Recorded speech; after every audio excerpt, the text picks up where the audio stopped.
الرحيم فإذا انسلخ الأشهر الحرم فاقتلوا المشركين حيث وجدتموهم وخذوهم واحصروهم واقعدوا لهم كل مرصد فإن تابوا وأقاموا الصلاة وآتوا الزكاة فخلوا سبيلهم إن الله غفور رحيم صدق الله العظيم. ترجمہ إلا الذين مگر وہ لوگ عاہدتم تم نے عہد کیا من المشرکین مشرکوں سے ثم پھر لم ينقصوکم نہ کمی کی تم نے شیئا کچھ بھی ولم اور نہ یظاہروا مدد کی گئی علیکم تم پر احدا کسی ایک نے فَأَتِمُّوا پس پورا کرو الیہم ان کی طرف عہدہم ان کے عہد کو الی مدتہم ان کی مدت کی طرف ان اللہ بے شک اللہ یحب المتقین محبت کرتا ہے پرہیزگاروں سے. فَإِذَا انسَلَخَ پس جب گزر جائیں اشہر الحرم حرمت والے مہینے فَاقْتُلُوا الْمُشْرِكِينَ پس قتل کرو مشرکوں کو حیث جہاں وجدتموہم تم ان کو پاؤ وَاحْصُرُوهُمْ اور ان کو پکڑو وَاحْصُرُوهُمْ اور ان کو گھیر لو وَاقْعُدُوا اور بیٹھو لہم ان کے لیے کل مرصد ہر گھات کی جگہ فَإِن تَابُوا پس اگر توبہ کریں وَأَقَامُوا الصَّلَاةَ اور نماز قائم کریں وَآتَوُا الزَّكَاةَ اور زکات ادا کریں فَخَلُّوا سَبِيلَهُمْ پس چھوڑ دو ان کا راستہ ان اللہ بے شک اللہ غفور بخشنے والا رحیم مہربان ہے. آیات کا ما قبل آیات کے ساتھ ربط یہ تھا کہ آخر اللہ نے اہل ایمان کو یہ طاقت یہ قوت اور یہ شان و شوکت عطا فرما دی کہ جزیرہ عرب میں نبی کریم صلی اللہ علیہ وسلم نے یہ اعلان کروائے کہ جزیرۃ العرب کو مشرکوں سے پاک کر دیا جائے گا. پھر اللہ نے غضب سے انہیں یہ الٹیمیٹم دیا کہ تمہیں اس جگہ رہنے کی 4 مہینے تک کی اجازت ہے. اس سے پہلے اگر تم اپنے حربوں سے اپنی سازشوں سے اپنے منصوبوں سے تم باز آ جاؤ اور توبہ کرو تو تمہارے حق میں یہ بہتر رہے گا، ورنہ اللہ نے یہ فیصلہ فرما دیا ہے کہ اللہ کافروں کو ذلیل و رسوا فرمائے گا. چنانچہ اللہ نے فرمایا کہ یہ جو عہد تھے جو مختلف جگہوں پہ مختلف طبقات سے مختلف گروہوں سے کیے گئے تھے، ان میں وہ لوگ بھی شامل تھے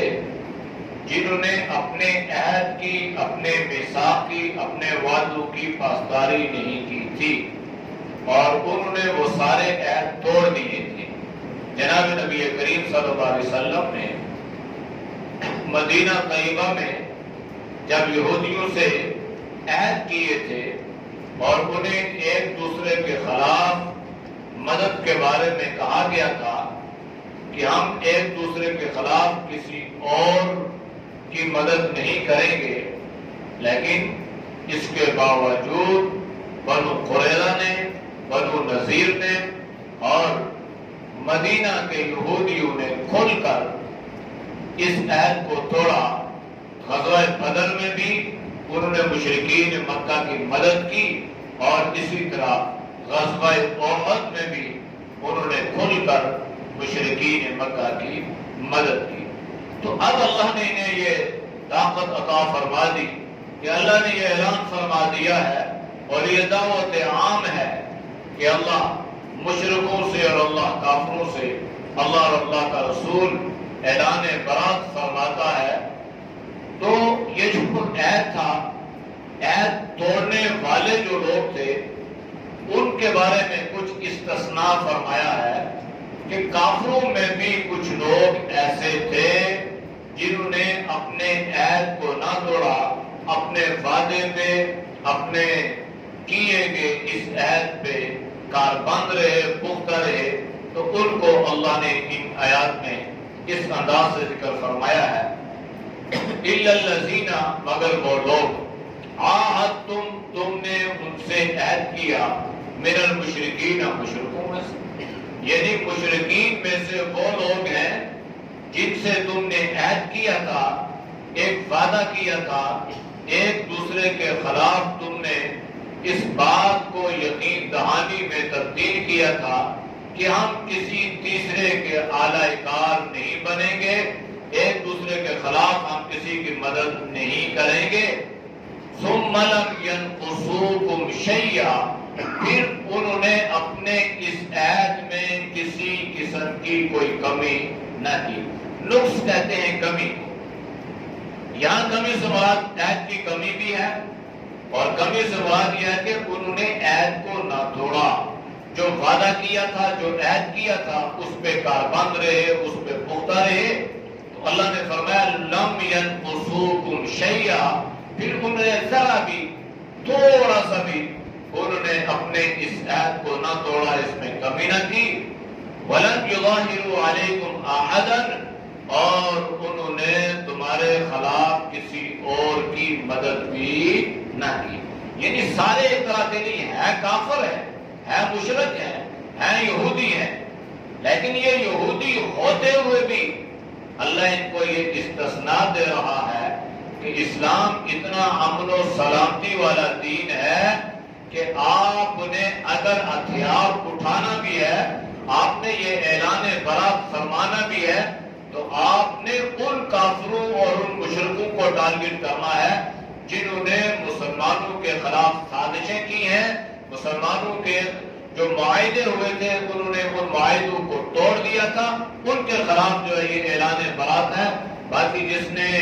اس عہد کو نہیں توڑا تھا ان کافروں اور مشرکوں میں سے، تو اللہ نے فرمایا کہ یہ اس سے مستثنیٰ ہے، تو پھر کیا کرو؟ فَأَتِمُّوا إِلَيْهِمْ عَهْدَهُمْ، تم نے جب تک ان سے عہد کیا ہے، إِلَى مُدَّتِهِمْ، تم اپنے اس عہد کو، اپنے اس وعدے کو کیا کرو؟ پورا۔ یعنی اب جو اعلان برات ہو چکا، حضرت علی رضی اللہ تعالی عنہ، حضرت ابو بکر صدیق رضی اللہ تعالی عنہ کی امارت میں حج کے مقامات پر یہ اعلان فرما رہے تھے کہ براءۃ من اللہ و رسولہ، اللہ اور اللہ کے رسول نے برات کا اعلان فرما دیا ہے، اور اس میں وہ چیزیں بھی شامل تھیں جو مشرکین مکہ پہلے کیا کرتے تھے، اب انہیں ان ساری چیزوں سے روک دیا گیا تھا کہ اب تم مسجد حرام میں بھی نہیں آ سکتے ہو۔ پہلے تو یہ کہتے تھے کہ جناب ہم مسجد حرام کے متولی ہیں، ہم حاجیوں کو ستو پلاتے ہیں، پانی پلاتے ہیں، ہم ان کی خدمت کرتے ہیں، لہذا اس بنیاد پر ہم جو ہے یہ مسجد حرام کے متولی ہیں۔ تو اللہ نے فرمایا یا ایھا الذین آمنوا انما المشرکون نجس فلا يقربوا المسجد الحرام بعد عامهم هذا، آج کے بعد ان مشرکوں کو اس مسجد حرام میں داخلے کی اجازت بھی نہیں ہے۔ چاہے جائیے کہ کوئی یہ دعویٰ کرے کہ جناب ہم جو ہم متولی ہیں، متولی ہونا تو دور کی بات ہے، اب انہیں یہاں پر آنے کی اجازت بھی، داخلے کی اجازت بھی نہیں ہے۔ لہذا اگر ان میں سے کسی نے اپنے عہد کو نہیں توڑا تو آپ نے اس کی عزت کا، اس کی آبرو کا خیال کرنا ہے، اور اس مدت کو، جتنی مدت کے لیے کوئی کسی سے عہد کر لیتا تھا، فرمایا کہ اس عہد کو تم پورا کر لو، اس لیے کہ یہ تمہارے ایمانی کا تقاضا ہے، یہ تمہارے اسلام کی یہ شان اور یہ عظمت ہے کہ مسلمان ایسا نہیں ہے کہ وہ وعدے کو کرے اور اس کو توڑ دے۔ اب مسلمانوں کا معاہدہ یہودیوں نے توڑ دیا، کچھ لوگ رہ گئے جنہوں نے اس معاہدے کو توڑا نہیں تھا، تو فرمایا کہ مسلمانوں یہ نہیں ہے کہ ان یہودیوں نے توڑ دیا اور تم سب کو جناب یہ معاہدہ ختم ہو گیا، نہیں، جنہوں نے توڑا ان کے لیے تو یہ وارننگ ہے، جنہوں نے نہیں توڑا آپ نے جب تک ان سے وہ معاہدہ کیا ہے آپ نے اس معاہدے پہ قائم رہنا ہے۔ ہاں یہ الگ بات ہے کہ اب تمہیں ان سے کسی قسم کا کوئی معاہدہ نہیں کرنا، اب اسلام کی عظمت، شان، شوکت جو ہے یہ اتنی زیادہ ہو چکی ہے کہ اللہ نے اسلام کو غالب فرما دیا ہے۔ اب مسلمان جو ہے ان چیزوں کے پابند نہیں ہے کہ وہ مکہ اور مدینہ میں یہودیوں سے اس اعتبار سے معاہدے کریں یا انہیں کرنے کی ضرورت پیش آ جائے، اس لیے کہ اللہ نے ان کو ایسی شان و شوکت عطا فرما دی تھی کہ وہ اپنے زمانے کی سپر پاور طاقت جو تھی، سپر پاور روم، پھر وقت آیا کہ جناب نبی کریم صلی اللہ علیہ وسلم نے بھی یہ جو غزوہ تبوک تھا یہ اسی سپر پاور کے خلاف تھا۔ یہ اللہ کی مشیت اور اللہ کی گویا یہ حکمت تھی کہ اتنا لمبا چوڑا سفر بھی کیا، جس کے باوجود وہاں پر جنگ کی نوبت پیش نہ آئی اور اللہ نے مسلمانوں کو گویا فتح اور کامیابی عطا فرمائی، مسلمان واپس مدینہ میں تشریف لے آئے۔ تو یہ ایک شان اور عظمت تھی، لیکن پھر اس کے باوجود بھی مسلمانوں کو وعدے کی اہمیت اور اس کی پاسداری کی اہمیت کو سمجھایا گیا کہ اگر یہودیوں سے بھی، اپنے خلاف سازشیں کرنے والوں سے بھی، کافروں سے بھی اگر تم نے کوئی معاہدہ کر لیا ہے، کوئی وعدہ کر لیا ہے، تو اسلام کی شان یہ ہے کہ اس کو تم کیا کرو، پورا کرو۔ نبی کریم صلی اللہ علیہ وسلم نے فرمایا لا دین لمن لا عہد لہ، جو آدمی، جو مسلمان اپنے وعدے کی پاسداری نہیں کرتا، یعنی وعدہ خلاف ہے، تو فرمایا کہ اس کے دین کا اعتبار مت کرو۔ تو دین کا اعتبار جو ہے یہ حلیے میں نہیں ہے کہ آپ کسی کے حلیے کو دے کر اس پہ کوئی اعتبار کرنا شروع کر دیں، دین کا اعتبار اس کے اعمال پر ہے، اور اعمال میں جو ہے یہ وعدہ بھی ہے، اس لیے نبی کریم صلی اللہ علیہ وسلم نے اس کی عظمت کو سمجھایا اور فرمایا ان اللہ یحب المتقین، یہ سارے کام کرنا یہ تقوی ہے، اور جو تقوی اختیار کرے گا وہ متقی بن جائے گا، اور جو متقی بن جائے اللہ اس کو اپنا محبوب بنا لے گا۔ ان اللہ یحب المتقین، بے شک اللہ پسند کرتا ہے، اللہ محبت کرتا ہے المتقین، تقوی اختیار کرنے والوں سے۔ اور تقوی کا جو تعلق ہے نا یہ انسان کے قلب کے ساتھ ہے، دل کے ساتھ ہے۔ دل میں گناہ کا خیال پیدا ہوا، پھر اس کو چھوڑ دیا، یہ تقوی ہے۔ نبی کریم صلی اللہ علیہ وسلم نے فرمایا الاسم ما حاک فی صدرک وکرہت ان یطلع علیہ الناس، کہ گناہ کی تعریف تو یہ ہے کہ انسان کے دل میں یہ بات کھٹ کے یہ محسوس کرے دل میں کہ اگر میرے اس عمل کو کسی اور نے دیکھ لیا تو وہ اس پر ناگواری کا اظہار کرے گا، وہ کراہت کرے گا، ناپسند کرے گا۔ تو فرمایا کہ یہ گناہ والا عمل ہے اور ایسے عمل کو کرنا چھوڑ دو۔ جب ایسے عمل کو چھوڑ دیا تو پھر اللہ اسے تقوی اختیار فرمائے۔ فَإِذَا انْسَلَخَ الْأَشْهُرُ الْحُرُمُ، بس جب یہ اشہر الحرم گزر گئے، یہ جو اشہر الحرم ہے نا یہ حرمت والے 4 مہینے، ذی القعدہ، ذی الحجہ، محرم اور رجب۔ زمانے جاہلیت میں بھی وہ لوگ آپس میں لڑتے رہتے، پھر یہ اشہر الحرم شروع ہو جاتا تو ان کی لڑائیاں بند ہو جاتی، وہ ان کی بڑی تعظیم کیا کرتے تھے۔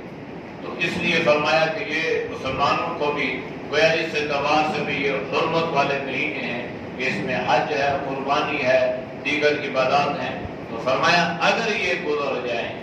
ہمارے ہاں تو سارے اللہ کے فضل سے سارے مہینے حرمت والے مہینے ہیں اور سارے دن حرمت والے دن ہیں، اور ہر وہ لمحہ جس میں آپ نے اللہ کی عبادت کی، اللہ کو یاد کیا، وہ عظمت والا دن ہے، اور ہر وہ مہینہ یا ہر وہ دن جس میں خدا نخواستہ انسان سے کوئی گناہ ہو گیا، وہ جو ہے اس کے لیے گویا ایک نحوست والا دن اس اعتبار سے ہوگا کہ اس سے یہ عمل جو ہے وہ سرزد ہوا، اور اس عمل کی یعنی اس گناہ کی نحوست جو ہے یہ انسان پر بھی پڑتی ہے، دوسروں پہ بھی پڑتی ہے۔ اس لیے فرمایا کہ اگر یہ اشہر الحرم گزر جائیں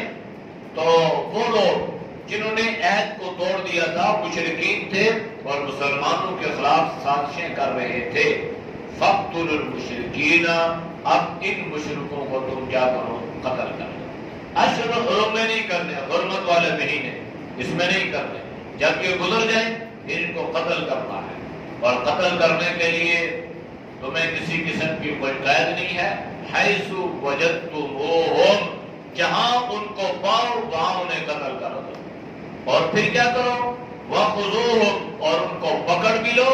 وَاحْصُرُوهُمْ، اور ان کو گھیر لو۔ وہ کسی جنگل میں، کسی صحرا میں، کسی قلعے میں، کہیں کسی عمارت میں اگر چھپے ہوئے ہیں تو فرمایا کہ ان کو گھیر لو، تاکہ اسلام کی عظمت کی شان و شوکت جو ہے یہ ساری دنیا پہ ظاہر ہو جائے، اس لیے ان کو اب ڈھیل دینے کی ضرورت نہیں ہے۔ وَخُذُوا لَهُمْ كُلَّ مَرْصَدٍ، اور ان کے لیے ہر جگہ پہ ہاتھ لگا کے بیٹھو، کہیں پر سے کوئی کام مشرک گزرے، کوئی یہودی گزرے، اور وہ گزرے جس نے عہد کو توڑا، سارے نہیں، جنہوں نے عہد کو توڑا نہیں ہے ان سے نہیں بات ہو رہی، جنہوں نے عہد کو توڑا تھا اور مسلمانوں کے خلاف انہوں نے سازشیں کی تھی، ان کو اللہ نے یہ حکم دیا کہ اب ان مشرکوں کو تم نے کیا کرنا ہے، قتل کرنا ہے۔ اب انہیں رعایت نہیں دی جائے گی، اور اگر تم ان کو رعایت دو گے تو پھر اس کا نتیجہ یہ ہوگا کہ وہ تمہارے اوپر غالب ہو جائیں گے اور تم دب کے رہ جاؤ گے، اور پھر تم ساری زندگی ظلم و ستم کی چکی میں پیستے رہو گے۔ اس لیے فرمایا کہ ان کو اس انداز سے ان کے ساتھ پیش آنا ہے۔ فَإِن تَابُوا، بس اگر وہ لوگ اپنے عقیدے نظریے کو چھوڑیں اور وہ رجوع کر لیں، توبہ کر لیں، استغفار کر لیں، یعنی ایمان لے آئیں کہ یہودی ہے، مشرک ہے، یہودیت نے منافقت کو، یہودیت کو چھوڑ دیا، اور اسی طرح مشرکین نے شرک کو چھوڑ دیا، تو اگر وہ شرک کو چھوڑ دیں اور شرک چھوڑنے کے بعد وَأَقَامُوا الصَّلَاةَ، نماز کو قائم کریں، وَآتُوا الزَّكَاةَ، زکات ادا کریں۔ یعنی ایسا بھی تو ہو سکتا تھا نا کہ اللہ فرما دیتا کہ بھائی یہ توبہ کر لے تو وہ ٹھیک ہے، لیکن توبہ کے ساتھ اللہ نے دو اعمال کا ذکر کیا، ایک کا تعلق بدن کے ساتھ ہے، جسم کے ساتھ ہے، اور ایک کا تعلق جو ہے یہ مال کے ساتھ ہے۔ نماز کا تعلق بدن کے ساتھ، بدنی عبادت، جسمانی عبادت، یہ ظاہری طور پر یہ ایمان کو جلا بخشتی ہے، ایمان کو تقویت عطا کرتی ہے۔ اگر کوئی آدمی زبان سے کہتا رہے کہ میں مسلمان ہوں تو بھائی کیا پتہ چلے گا؟ اس لیے آپ صلی اللہ علیہ وسلم نے کیا فرمایا کہ نماز جو ہے یہ کافر اور مسلمان جو ہے ان کے درمیان فرق کرنے والی چیز جو ہے یہ نماز ہے۔ اذان ہو رہی ہے، ایک یہودی بھی بیٹھا ہے، ہندو بھی بیٹھا ہے، مسلمان بھی بیٹھا ہے، عیسائی بھی بیٹھا ہے، مختلف قسم کے لوگ بیٹھے ہیں۔ اب اذان ہوئی، جو اٹھ کے جائے گا تو پتہ چلے گا کہ بھائی یہ مسلمان ہے، جو وہاں پہ رہے گا تو کیا پتہ چلے گا مسلمان ہے۔ یعنی نماز کی عظمت اتنی زیادہ ہے کہ آپ نے فرمایا کہ الفرق بین الکفر والمسلم، کہ مسلمانوں اور کافروں کے درمیان فرق کرنے والی چیز جو ہے الصلاۃ، وہ نماز ہے۔ تو لہذا نماز پڑھیں گے تو پتہ چلے گا واقعی یہ مسلمان ہے۔ وہاں تو وہ زکوٰۃ ادا کریں گے، مال میں سے غریبوں کی مدد کریں گے، ان کے حقوق ادا کریں گے۔ یہ جو زکوٰۃ کی ادائیگی کا حکم اللہ نے دیا ہے نا، اس کی وجہ یہ ہے کہ انسان کے دل میں مال کی محبت نہ آئے، مال کمائے اور اس میں سے ایک حصہ نکالتا رہے۔ تو اس کے فوائد علماء نے اور جناب نبی کریم صلی اللہ علیہ وسلم نے بہت زیادہ بیان فرمائے ہیں. تو فخلوا سبیلہم، تو پھر کیا کرو، آپ ان کا راستہ چھوڑ دو، یعنی اب ان کے ساتھ ٹکراؤ کی ضرورت نہیں ہے، کیونکہ آپ یہ مسلمان ہو چکے ہیں، نماز و زکوٰۃ کی ادائیگی کا اہتمام کر رہے ہیں، لہذا اب تمہیں ان کے بارے میں کسی قسم کے کوئی خطرے کی ضرورت نہیں ہے. ان اللہ غفور رحیم،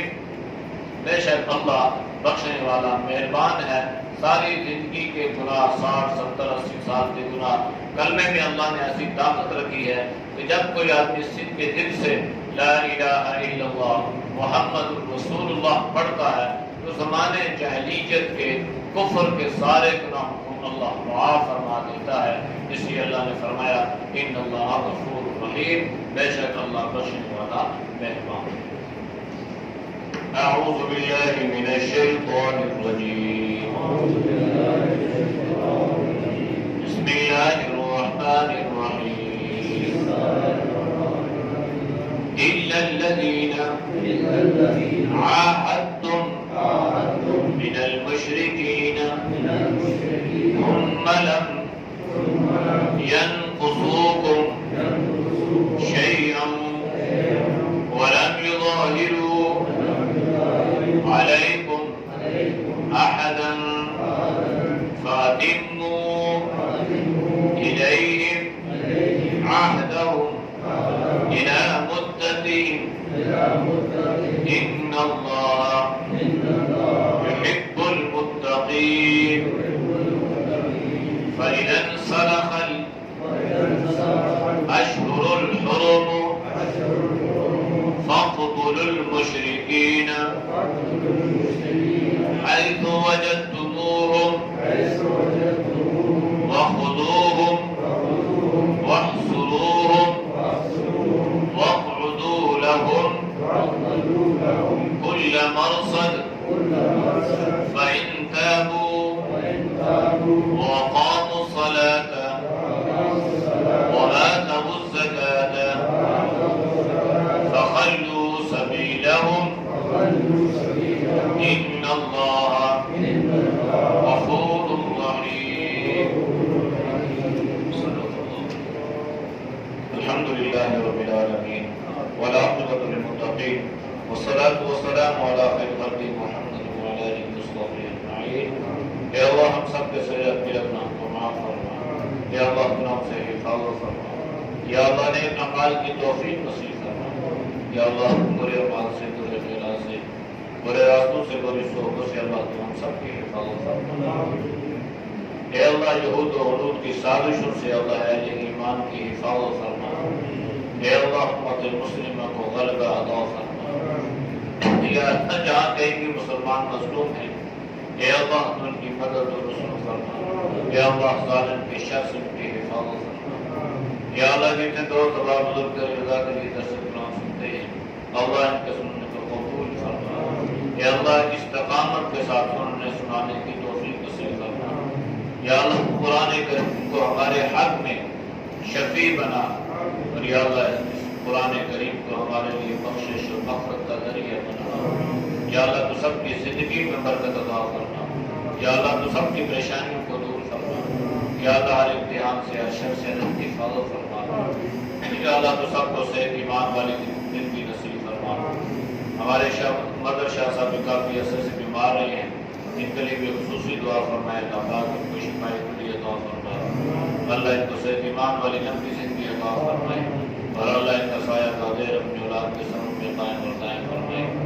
صلی اللہ تعالی علیہ وسلم محمد وعلی آلہ وصحبہ اجمعین برحمتک یا